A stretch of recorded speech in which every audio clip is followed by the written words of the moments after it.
Hello students, welcome to Jain study point. आज हम continue कर रहे हैं class 12 CBSE physics chapter 3 that is current electricity. इससे पहले हमने ईएमएफ के बारे में, टर्मिनल पोटेंशियल डिफरेंस के बारे में और इंटरनल रेजिस्टेंस के बारे में स्टडी किया था। आज हम इसी को फर्दर कंटिन्यू कर रहे हैं। यहाँ पे आप ध्यान दीजिए, हमने क्या किया है, एक सर्किट डायग्राम ड्रॉ की है जिसमें हम क्या कर रहे हैं, सेल कंसीडर कर रहे हैं whose EMF is E and internal resistance is R. फिर हमने सर्किट को कंप्लीट किया। यहाँ पे हम एक्सटर्नल रेजिस्टेंस आर को कनेक्ट कर रहे हैं। Now to find the value of EMF and potential difference we connect the voltmeter in parallel in this combination like this. Clear? यहाँ पे हमने क्या किया है, की को कनेक्ट किया है। हम यहाँ पे टू केसेस डिस्कस करेंगे। फर्स्ट केस इज व्हेन की इज ओपन। व्हेन की इज ओपन, अभी हमने की को ओपन रखा है, ठीक है। जब की ओपन होगी तो सर्किट में से करंट पास नहीं करेगा। उस केस में वोल्ट मीटर जो हमें रीडिंग देगा वो किसकी रीडिंग होगी, that is the reading of EMF ई, ठीक है, maximum potential difference across the circuit when की इज ओपन।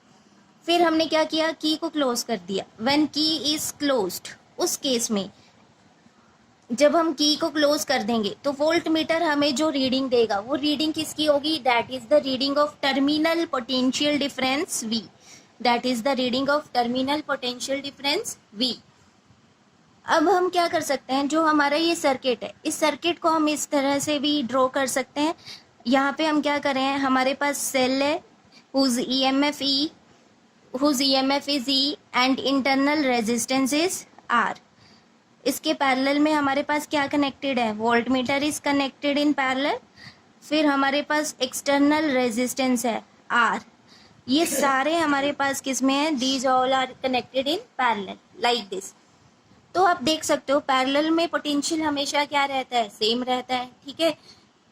जो पोटेंशियल, यहाँ पे हम टर्मिनल्स ले रहे हैं A एंड B, जो पोटेंशियल A एंड B के अक्रॉस यहाँ पे होगा वो ही पोटेंशियल हमारा आर के अक्रॉस होगा।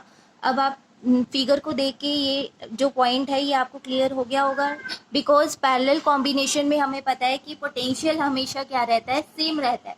तो जितना पोटेंशियल ए और बी के अक्रॉस होगा, लेट कर लो ए और बी के अक्रॉस हम कितना पोटेंशियल ले रहे हैं, we are taking potential V here, ठीक है। जितना पोटेंशियल डिफरेंस ए और बी के अक्रॉस होगा उतना ही पोटेंशियल डिफरेंस आर के अक्रॉस होगा। ये बात अब आपको क्लियर है। अब V की वैल्यू हमारे पास क्या है, यहाँ पे V इज इक्वल टू, देखो यहाँ पे हमने A और B के क्रॉस पोटेंशियल कितना ले लिया, V। इसको हम क्या लिख रहे हैं, V इज इक्वल टू। अब यहाँ पे पोटेंशियल कितना होगा, करंट लेट कर लो हम कितना फ्लो करवा रहे हैं पूरे सर्किट में, I। तो इस एक्सटर्नल रेजिस्टेंस R के क्रॉस पोटेंशियल हमारा क्या आएगा, that is equal to IR।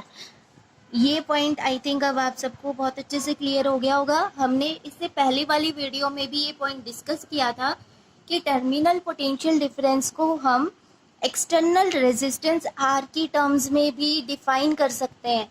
और क्या फॉर्मूला लिखा था हमने वहाँ पे, V is equal to IR external, ठीक है। ये क्या है हमारे पास, external resistance of the circuit. हमारे पास क्या रिलेशन आया था, what is the relation between terminal potential difference and EMF E. हमारे पास रिलेशन था V is equal to E minus IR, ठीक है। E यहाँ पे क्या है, EMF ऑफ द सेल, I is the current flowing through the cell and small r is the internal resistance of the cell. तो यहाँ से आपको एक बात क्लियर हो रही होगी, बहुत इंपॉर्टेंट पॉइंट है हमारे पास, induced EMF E independent of external resistance R, but terminal potential difference is directly proportional to R। EMF, किसी भी सेल की EMF एक्सटर्नल रेजिस्टेंस R पे डिपेंड नहीं करती। फॉर एग्जाम्पल, आपके पास कोई भी सेल है जिसकी EMF कितनी है, 5 वोल्ट है। अभी आपने इसको किसी भी एक्सटर्नल सर्किट में कनेक्ट नहीं किया है तो ये एक्सटर्नल सर्किट की रेजिस्टेंस पे डिपेंड नहीं करती, ठीक है। बट जब हम क्या करते हैं, सर्किट के अक्रॉस किसी भी सेल को कनेक्ट कर देते हैं, उस टाइम पे जो हमारे पास पोटेंशियल की वैल्यू होती है, that is terminal potential difference. So we can say that EMF is independent of external resistance R, but terminal potential difference is directly proportional to R. That means terminal potential difference V is directly proportional to resistance R. अगर हम R को increase करेंगे तो potential भी हमारा क्या करेगा, increase करेगा. Now what is the variation of E and V with R? Where E is the EMF and V is the terminal potential difference. अगर हम E और R में ग्राफ प्लॉट करें, हमें पता है EMF is independent of R, तो graph हमारा इस तरह का बनेगा. ठीक है, आप कोई भी पॉइंट कंसीडर कर लो, R की वैल्यू वेरी कर रही है but EMF remains same for each point. अगर हम V में टर्मिनल पोटेंशियल डिफरेंस में और रेजिस्टेंस में ग्राफ प्लॉट करें, we know that potential terminal potential difference is directly proportional to resistance. तो यहाँ पे हमारा ग्राफ कैसा बनेगा, डायरेक्टली प्रोपोर्शनल वाली क्वांटिटीज में ग्राफ हमारा इस तरह से बनता है. ठीक है, आप यहाँ भी कोई भी पॉइंट ले लो, जैसे जैसे R की वैल्यू इंक्रीज करी है, पोटेंशियल भी क्या कर रहा है, इंक्रीज कर रहा है. Clear? Now if we plot the variation of potential difference, terminal potential difference with current, variation of terminal potential difference with current, तो हमारा किस तरह का ग्राफ यहाँ पे बनेगा. यहाँ पे हम फॉर्मूला यूज करेंगे, what is the relation between terminal potential difference and EMF E. Relation is V is equal to E minus IR. ये रिलेशन है हमारे पास. अब हमें यहाँ पे एक बात तो क्लियर है, जब हम पोटेंशियल को जीरो लेंगे, ठीक है, जब हम करंट को जीरो लेंगे, चलो पहले ये वाली बात करते हैं, ये बाद में डिस्कस करेंगे, ये वाला केस जब पोटेंशियल जीरो होगा. अभी फर्स्ट केस हम क्या ले रहे हैं, जब करंट हमारा क्या होगा, जीरो होगा. यहाँ पे जब करंट जीरो होगा उस टाइम हमारे पास किसकी वैल्यू आएगी, EMF की वैल्यू आएगी, that is the maximum potential difference. तो इस केस में जब करंट हमारा जीरो है तो हमें किसकी वैल्यू मिलेगी, EMF E की वैल्यू मिलेगी. ठीक है, फिर हम क्या कर रहे हैं, करंट को स्टेप बाय स्टेप इंक्रीज करवा रहे हैं and we are noting the variations in the value of terminal potential difference V. जब हम करंट को इंक्रीज करवाएंगे, देखो जो ये वाली इक्वेशन है हमारे पास V is equal to E minus IR, अगर हम स्ट्रेट लाइन इक्वेशन लिखें, स्ट्रेट लाइन इक्वेशन हमारे पास क्या होती है, Y is equal to mx plus C, where m is the slope of the line. ये बात आप सबको पता है, मैथ्स में आपने पढ़ा हुआ है इसको. This is the equation of straight line. अब हमारे पास इक्वेशन क्या है, y एक्सिस पे हम क्या ले रहे हैं, terminal potential difference V, x axis पे हम क्या ले रहे हैं, करंट. तो यहाँ पे हम क्या लिखेंगे, x की जगह हम क्या लिखेंगे, I, करंट. तो आप देख सकते हो हमारी इक्वेशन में करंट के साथ क्या है, R, और ये वाली टर्म हमारे पास नेगेटिव में, तो हम इसको एज इट इज लिखेंगे. इधर हम क्या लिखेंगे, माइनस R इंटू आई. एक ही बात है, IR लिखो या RI लिखो, दोनों टर्म्स मल्टीप्लीकेशन में, प्लस C हमारा यहाँ पे क्या हो जाएगा, EMF E हो जाएगा. ठीक है, अगर इन दोनों इक्वेशंस का हम कंपैरिजन करें तो स्लोप हमारा इस केस में क्या बन रहा है, slope is minus R. Slope क्या आ रहा है हमारा, नेगेटिव आ रहा है. तो मतलब जब स्लोप नेगेटिव हो तो ग्राफ हमारा किस तरह से बनेगा, लाइक दिस. ठीक है, VI graph will be like this. Slope इस ग्राफ का क्या होगा, m is equal to minus R. यहाँ पे पोटेंशियल टर्मिनल पोटेंशियल डिफरेंस हमारा क्या हो जाएगा, जीरो हो जाएगा. ठीक है, ये करंट की कौन सी वैल्यू होगी जिसपे हमारा टर्मिनल पोटेंशियल डिफरेंस क्या होगा, जीरो होगा. उसके लिए हम क्या करते हैं, जो हमारे पास ये वाली इक्वेशन है, देखो V is equal to E minus IR. इस इक्वेशन में हम V को जीरो पुट कर देते हैं. ठीक है, तो इक्वेशन क्या बनेगी, zero is equal to EMF E minus IR. Negative वाली टर्म इधर आके पॉजिटिव हो जाएगी, it becomes IR is equal to EMF E. From this current हमारे पास क्या आ जाएगा, E बाय R. अब आप समझ गए होंगे, for this value of current potential terminal potential difference is set to be zero. तो हमारे पास ये करंट की कौन सी वैल्यू है, at this point current is said to be E by R, at which the potential is said to be 0. Next is derivation of internal resistance smaller. अब हमारे पास ईएमएफ और पोटेंशियल, टर्मिनल पोटेंशियल डिफरेंस के बीच में क्या relation था? अब ये relation तो आपके टेस्ट पे हो गया होगा, V is equal to E minus I R. ये फॉर्मूला हम बार बार डिस्कस कर रहे हैं। एक और फॉर्मूला हमारे पास आया था टर्मिनल पोटेंशियल डिफरेंस का, that is across external resistance R. वो फॉर्मूला हमारे पास क्या था? V is equal to I R, where R is the external resistance. इस फॉर्मूले से हम करंट की वैल्यू को कैलकुलेट कर सकते हैं। Current becomes I is equal to R, इधर आके डिवाइड हो जाएगा, it becomes V by R. Current becomes V by R. Now we put this value of current in this equation. जब हम इस इक्वेशन में करंट की वैल्यू को पुट करेंगे, terminal potential difference becomes V is equal to E minus V by R. I की जगह हम क्या लिख रहे हैं? V by R into this small r। अब हम इसको फर्दर सॉल्व करेंगे। ये नेगेटिव वाली टर्म है, इसको इधर ले आते हैं, इट बिकम्स पॉजिटिव, और V को हम इधर ले आएंगे। ठीक है, तो हमारे पास क्या बन जाएगा? V by R into R is equal to E M F minus V। अब हमें किसकी वैल्यू कैलकुलेट करनी है? We have to find the value of this small r। R is equal to, it becomes E minus V upon, ये यहाँ पे आके divide हो जाएगा, V R क्या हो जाएगा? यहाँ पे मल्टीप्लाई हो जाएगा। This is the formula of internal resistance R of a cell. Next is grouping of two cells. जब हमें टू सेल्स का कॉम्बिनेशन गिवन हो and we have to find equivalent EMF and equivalent internal resistance R of the combination, उस case में हम किस तरह से सॉल्व करेंगे? इधर ध्यान दीजिए, हमारे पास क्या है? We are considering two cells of EMF E1 एंड E2 whose internal resistances are R1 and R2 respectively। अब आप देख सकते हो कि फर्स्ट सेल का नेगेटिव सेकेंड सेल के पॉजिटिव टर्मिनल के साथ कनेक्टेड है। It means it is connected in series combination. Current क्या करेगा? फ्लो कर रहा है यहाँ पे from point C to point A, current remain same. Series combination में करंट क्या रहता है? सेम रहता है। ठीक है, अब हम क्या करेंगे? हमने ये पहले भी डिस्कस किया था फर्स्ट वीडियो में।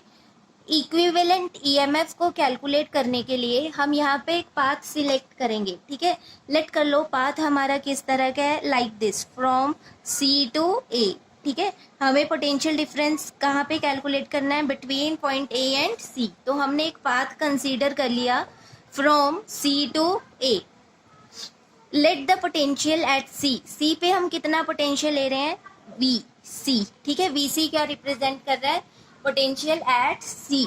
उसके बाद current I is flowing through this internal resistance R2। Current किस डायरेक्शन में फ्लो करता है? Current flow from higher potential to lower potential. तो यहाँ पे हमारे पास हायर पोटेंशियल होगा और यहाँ पे हमारे पास क्या होगा? लोअर पोटेंशियल होगा। जब current higher to lower flow करे, उस केस में हम क्या करते हैं? नेगेटिव साइन यूज करते हैं फॉर पोटेंशियल। तो यहाँ पे हमारा पोटेंशियल क्या हो जाएगा? It becomes minus I R two. उसके बाद हमारे पास सेल है हुज ईएमएफ इज E2। अब हम किस डायरेक्शन में मूव कर रहे हैं? वी आर मूविंग, ये हमारे पास क्या होगा? This is low potential and this is at high potential. Lower to higher move कर रहे हैं, तो इस केस में ईएमएफ हम क्या लेंगे? पॉजिटिव लेंगे। ठीक है, जब हम लोअर सेल के केस में लोअर टू हायर मूव करें तब हम पॉजिटिव लेंगे, और सेल के केस में अगर हम हायर टू लोअर मूव करें तब हम ईएमएफ नेगेटिव लेंगे। आपको बस इन बातों का ध्यान रखना है। ठीक है, तो यहाँ पे ईएमएफ हमारी क्या आ जाएगी? Plus E2। फिर हम इसी पाथ के अलोंग मूव कर रहे हैं, तो यहाँ पे हमारे पास इंटरनल रेजिस्टेंस है R1। अगेन पाथ, करंट का पाथ और हमारा पाथ, दोनों पाथ क्या है? सेम है। तो हम यहाँ पे क्या साइन यूज करेंगे? वो use negative sign here. It becomes minus I R1। Internal resistance हमें कितनी गिवन है? R1।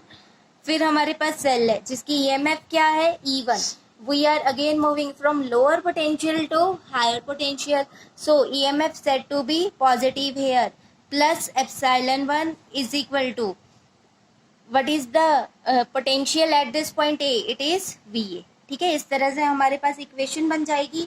अब इस इक्वेशन को हम अगर सॉल्व करें, देखो कैसे करेंगे इसको सॉल्व हम। अब आप इधर ध्यान दो, इधर क्या है, एप्सिलॉन 2 प्लस एप्सिलॉन 1, इन दोनों को हम ऐसे लिख सकते हैं इकट्ठा करके, एप्सिलॉन 1 प्लस एप्सिलॉन 2। ये दोनों टर्म्स नेगेटिव है, इनमें से माइनस आई को हम कॉमन ले सकते हैं, it becomes minus I into R1 plus R2 is equal to, VC को इधर ले जाते हैं, it becomes VA minus VC, it becomes VA minus VC। Now अगर हम इस जो हमारे पास ये फिगर गिवन है इसका इक्विवेलेंट फिगर ड्रॉ करें, तो इक्विवेलेंट फिगर हमारे पास कुछ इस तरह से बनेगा।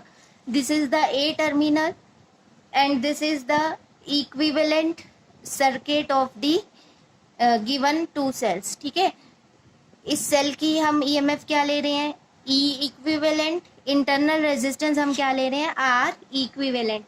इस तरह से हम ड्रॉ कर सकते हैं हमारे इक्विवेलेंट सर्किट को। इक्वेशन क्या होगी for this equivalent circuit, E is equal to, V is equal to, हमारे पास क्या होती है equation, E minus I R, ये इक्वेशन होती है हमारे पास। Here V is the equivalent potential, E is the equivalent EMF and R is the equivalent internal resistance of the circuit. Now on comparing these two equation, let this is equation number 1 and this is equation number 2. इन दोनों को अगर हम compare करें तो हमारे पास देखो क्या बन रही है इक्वेशन, V इक्विवेलेंट हमारे पास किसके इक्वल होगा, VA माइनस VC। ठीक है, VA minus VC। Then E equivalent EMF किसके इक्वल होगी, it is equal to epsilon 1 plus epsilon 2। And internal resistance, equivalent internal resistance किसके इक्वल है, it is equal to R1 plus R2। ठीक है, इस तरह से हमने क्या किया, अगर हमारे पास दो सेल सीरीज कॉम्बिनेशन में है तो इक्विवेलेंट EMF के लिए हम सिंपली इंडिविजुअल सेल की EMF को ऐड कर देंगे। Similarly for equivalent internal resistance, ठीक है, इक्विवेलेंट इंटरनल रेजिस्टेंस के लिए भी इंडिविजुअल सेल की रेजिस्टेंस को हम सिंपली ऐड कर देंगे। ठीक है, अगर हमारे पास n सेल्स हों कॉम्बिनेशन में like this is first, second, third and so on up to n cells, then equivalent EMF हमारे पास क्या होगी इस कॉम्बिनेशन की, it is equal to E1 plus E2 up to n cells के लिए होगी। ठीक है, सिमिलरली इक्विवेलेंट इंटरनल रेजिस्टेंस कैसे हम कैलकुलेट करेंगे, it is R1 plus R2 and so on up to Rn। Clear, this is the formula of equivalent EMF and equivalent internal resistance of series combination. Now if polarity of cells is reversed, अगर cells की polarity को हम reverse कर दें, ठीक है, negative of first cell is connected to the negative of the second cell, उस case में हम अगेन क्या करेंगे, पाथ कंसीडर करेंगे। लाइक दिस हमने क्या किया, ये वाला पाथ कंसीडर कर लिया फ्रॉम C टू E। हम स्टार्ट कहाँ से करेंगे, C पॉइंट से स्टार्ट करेंगे। What is the value of potential at point C point पे पोटेंशियल हमारा क्या होगा, VC। Then internal resistance R2 में से कितना करंट पास हो रहा है, I। Again path and the again path chosen and the current दोनों क्या है, सेम डायरेक्शन में है। तो यहाँ पे पोटेंशियल के लिए हम क्या करेंगे, नेगेटिव साइन कंसीडर करेंगे, इट बिकम्स माइनस IR2। ठीक है, पोटेंशियल का फॉर्मूला क्या होता है, it is equal to IR, here it becomes IR2। फिर हम सेल में किधर मूव कर रहे हैं, we are moving from higher potential to lower potential, तो EMF इस केस में हम क्या लेंगे, नेगेटिव लेंगे, minus epsilon 2। Then again path and the current is in the same direction, so we write here minus IR1. Then in this cell we are moving from lower potential to higher potential, so we take plus E1 here is equal to what is the potential at point A, it is VA। अब हम इसको solve करते हैं, इसको हम क्या लिख सकते हैं, एप्सिलॉन 1 माइनस एप्सिलॉन 2 लिख सकते हैं इसको, it becomes E1 minus E2 minus, फिर इन दोनों टर्म्स में से हम माइनस आई को कॉमन ले सकते हैं। ठीक है, it becomes minus I into R1 plus R2 is equal to VA minus VC। Again हम क्या करें, यहाँ पे इक्विवेलेंट सर्किट की इक्वेशन को नोट करें। क्या होती है हमारे पास, V equivalent is equal to E equivalent minus I R equivalent. इन दोनों इक्वेशंस का हम कंपैरिजन करेंगे। Let this is equation number 1 and this is equation number 2। On comparing V equivalent, equivalent terminal potential difference किसके equal होगा, VA minus VC होगा, ये तो हमें पता ही है, ठीक है। Then what is the equivalent EMF? It is equal to E1 minus E2 and the internal resistance के लिए हमारे पास क्या फॉर्मूला बनेगा, it is R1 plus R2। तो आपको जब भी आप क्वेश्चन सॉल्व करोगे, सेल्स अगर सीरीज कॉम्बिनेशन में गिवन है तो सबसे पहला काम क्या होगा, उनकी पोलैरिटी को चेक करना। अगर एक सेल का नेगेटिव टर्मिनल दूसरे सेल के पॉजिटिव टर्मिनल के साथ कनेक्टेड है तो इक्विवेलेंट ईएमएफ के लिए भी और इक्विवेलेंट इंटरनल रेजिस्टेंस के लिए भी आप सिंपली उन्हें ऐड कर दोगे, ठीक है। बट अगर एक सेल का नेगेटिव दूसरे सेल के नेगेटिव के साथ कनेक्टेड है तो उस केस में इक्विवेलेंट ईएमएफ हमारे पास क्या बनेगी, E1 माइनस E2, और इक्विवेलेंट इंटरनल रेजिस्टेंस हमारे पास क्या होगी, it is equal to R1 plus R2। Now we have to find equivalent EMF and equivalent internal resistance for two cells when they are connected in parallel combination like this। यहाँ पे आप consider कर रहे हैं दो cells whose EMF is E1, E2 and internal resistance is R1 and R2। अब इन दोनों cells के पॉजिटिव टर्मिनल्स एक पॉइंट पे कनेक्टेड है और नेगेटिव टर्मिनल्स इन दोनों सेल्स के एक पॉइंट पे कनेक्टेड है, तो ये कॉम्बिनेशन हमारा कौन सा होगा, दिस इज पैरेलल कॉम्बिनेशन। लेट कर रहे हैं हम करंट कहाँ से आ रहा है, like this, current is flowing in the circuit like this. जब करंट यहाँ पे B2 पॉइंट पे आएगा, पैरेलल कॉम्बिनेशन है, it gets divided into two parts, I1 and I2। फिर यहाँ पे हमारे पास जो ये वाली ब्रांच है इसमें I1 करंट फ्लो करेगा और यहाँ पे I2 करंट फ्लो करेगा। यहाँ पे दोनों ऐड हो जाएंगे, I1 plus I2 becomes total current I। आपको एक बात का ध्यान रखना होता है, सेल्स के न्यूमेरिकल्स को सॉल्व करते टाइम जितना करंट हम बाहर निकालेंगे उतना ही करंट हमारे पास क्या है, एंड पॉइंट पे आना चाहिए, ठीक है। मान लो अगर यहाँ पे 10 एम्पियर करंट हमने प्रोवाइड किया है तो यहाँ पे टोटल करंट ए पे कितना होना चाहिए, 10 एम्पियर होना चाहिए, ठीक है। अब हम स्टार्ट करते हैं। हमने क्या किया, जो हमें ये सर्किट गिवन है इसका हमने इक्विवेलेंट सर्किट ड्रॉ कर लिया लाइक दिस। यहाँ पे हमारे पास टू सेल्स हैं whose EMF is E1, E2 and internal resistance is R1 and R2। They are connected in parallel combination. अब हम क्या करेंगे, अगेन जैसे हम करते आए हैं, again we are choosing a path. हमने इस तरह से एक पाथ सिलेक्ट कर लिया, ठीक है। अब हम स्टार्ट कर रहे हैं, पहले ये वाला पाथ फॉलो करेंगे हम, A, B1, B2, C। We are talking about the path A, B1, B2, C। What is the potential at point A? A पे कितना पोटेंशियल है, इट इज VA। A पे कितना पोटेंशियल है, VA। फिर हम क्या कर रहे हैं, सेल में मूव कर रहे हैं from higher to lower potential, from higher to lower potential. तो ईएमएफ हम क्या लेंगे, नेगेटिव लेंगे, it becomes minus E1। Internal resistance में करंट की डायरेक्शन ये गिवन है, पाथ हमारा इस तरह से ऑपोजिट हो गई दोनों डायरेक्शंस। ऑपोजिट डायरेक्शन के लिए हम प्लस, ठीक है, हम प्लस का साइन लेंगे, इट बिकम्स प्लस IR1। फिर हमारे पास क्या आ गया, equal to what is the potential at point C? It is VC, it is VC। ये इक्वेशन बन गई हमारे पास। अब हम इसको सॉल्व करेंगे, ठीक है। VC को इधर ले आते हैं, it becomes VA minus VC is equal to, ये इधर आके क्या हो जाएगी, प्लस की हो जाएगी, E1 माइनस IR1। उसके बाद करंट हमारा क्या है यहाँ पे, I1, तो हम करंट को I1 ही लेंगे। यहाँ से हम करंट की वैल्यू को कैलकुलेट कर सकते हैं। VA माइनस VC क्या रिप्रेजेंट कर रहा है, it is representing terminal potential difference V। V is equal to E1 minus I1 R1। Current हमारा क्या हो जाएगा, यहाँ से देख सकते हैं, I1 R1, ये वाली टर्म इधर आके पॉजिटिव हो जाएगी, it becomes E1 minus V। I1 R1 becomes E1 minus V। from this current I1 is equal to E1 minus V by R1. I1 किसके इक्वल आ जाएगा? E1 minus V by R1. Similarly हम क्या करेंगे, अब second path follow करेंगे. Second path हम ले रहे हैं A, B1, B2, C, ये नीचे वाला पाथ. ठीक है, आपको ध्यान रखना है. यहाँ पे अब हम पा ले रहे हैं A, B1, B2, C.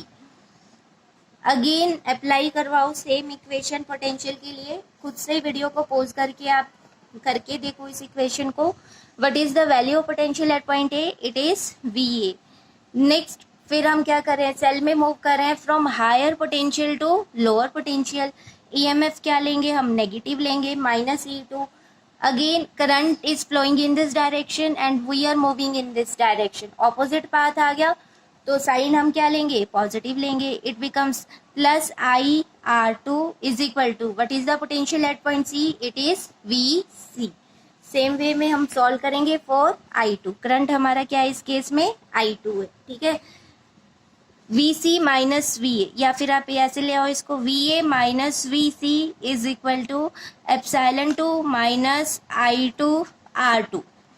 It is representing terminal potential difference V is equal to E2 minus I2 R2. Now to find the value of I2, हम इसको इधर ले आते हैं. It becomes positive. I2 R2 is equal to E2 minus V. From this I2 becomes E2 minus V by R2. This is the value of I2. Now what is the value of total current in the circuit? Total current is I is equal to I1 plus I2. Total current हमारे पास क्या है? I is equal to I1 plus I2. I1 की value हमारे पास है, it is E1 minus V by R1 plus I2 हमारे पास है E2 minus V by R2. This is the value of total current I in the circuit. अब हम इस इक्वेशन को सॉल्व करेंगे. हम इस तरह से इसको सॉल्व करेंगे. I is equal to E1 by R1 हम ऐसे सेपरेट करके लिख सकते हैं. ठीक है, plus E2 by R2 minus V by R1 minus V by R2. देखो आप एलसीएम लो, आपके पास सेम यही टर्म ऑब्टेन हो जाएगी. ठीक है, फिर हम इन दोनों टर्म्स में से माइनस V को कॉमन ले सकते हैं. It becomes I is equal to E1 by R1 plus E2 by R2 minus V हमने कॉमन ले लिया. ब्रैकेट में क्या आएगा हमारे पास? 1 by R1 plus 1 by R2.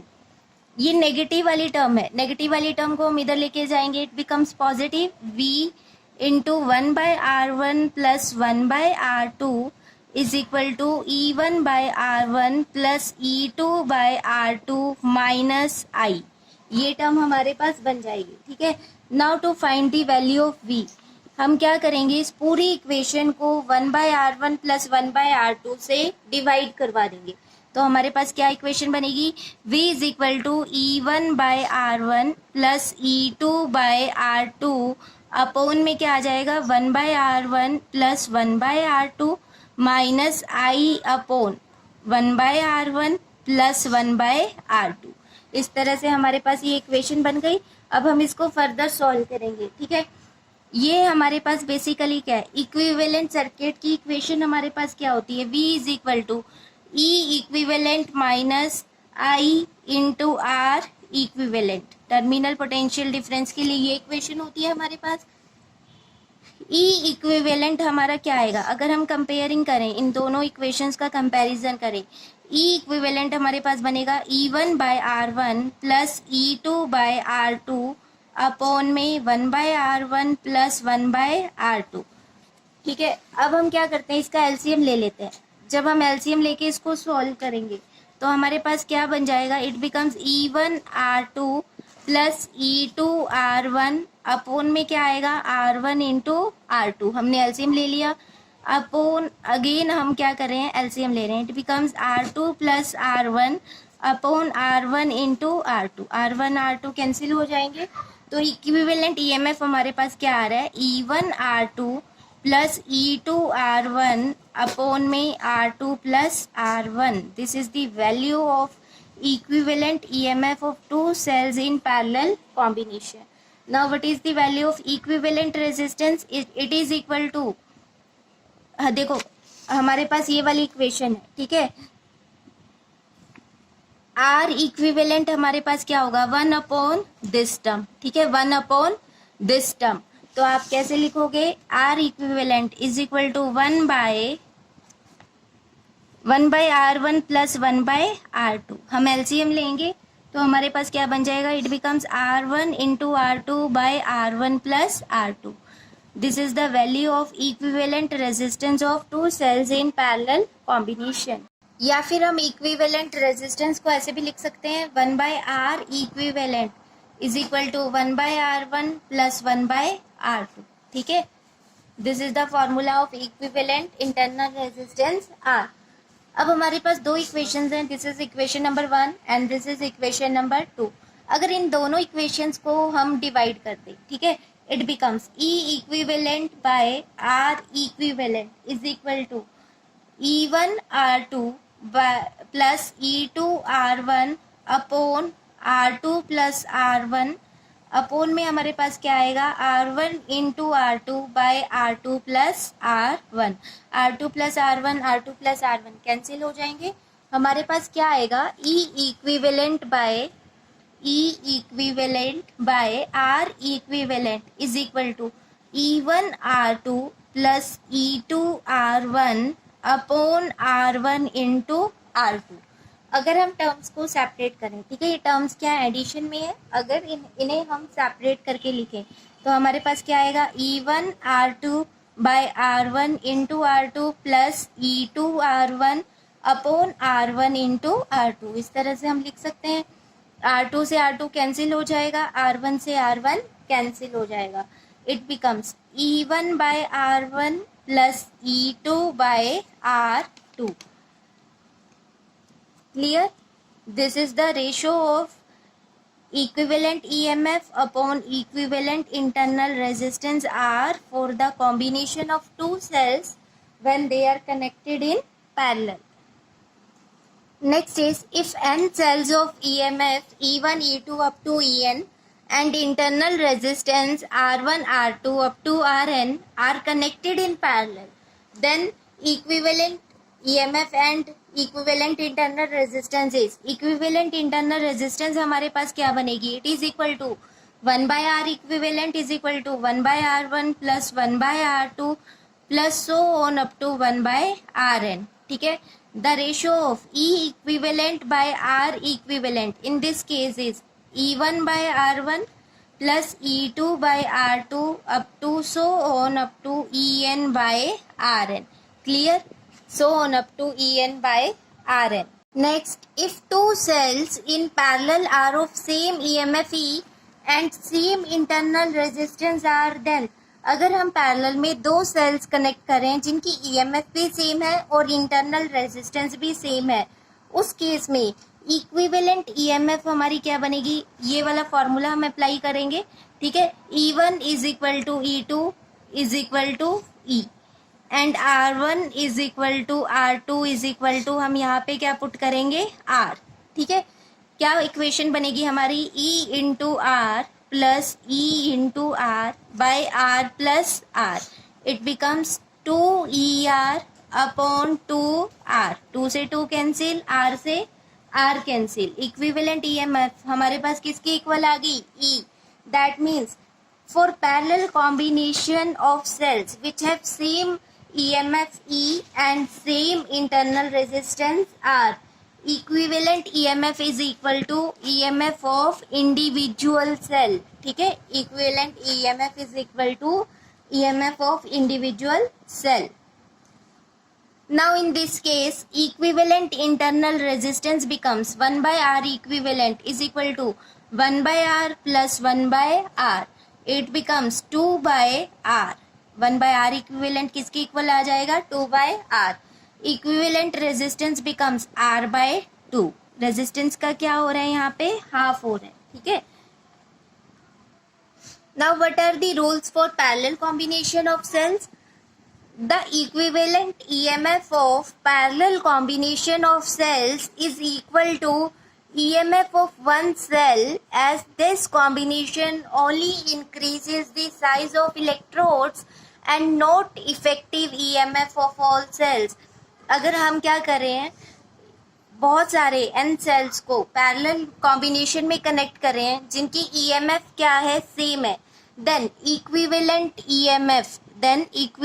EMF is equal to EMF of single cell.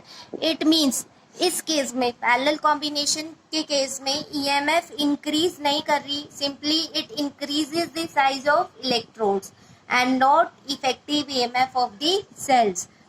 Second is the reciprocal of the equivalent internal resistance of parallel combination of cells is equal to the sum of reciprocals of the internal resistance of each cell. जैसा कि अभी हमने formula derive किया था, 1/R equivalent हमारे पास किसके इक्वल था, it is equal to 1/R1 plus 1/R2 and so on up to 1/Rn. Clear? These are the rules for parallel combination of cells. This is all about the series and parallel combination of cell. We find the value of equivalent EMF and equivalent internal resistance in these combinations. Thank you so much for watching my videos, and also don't forget to like and subscribe my channel, that is Gen Study Point. Thank you so much.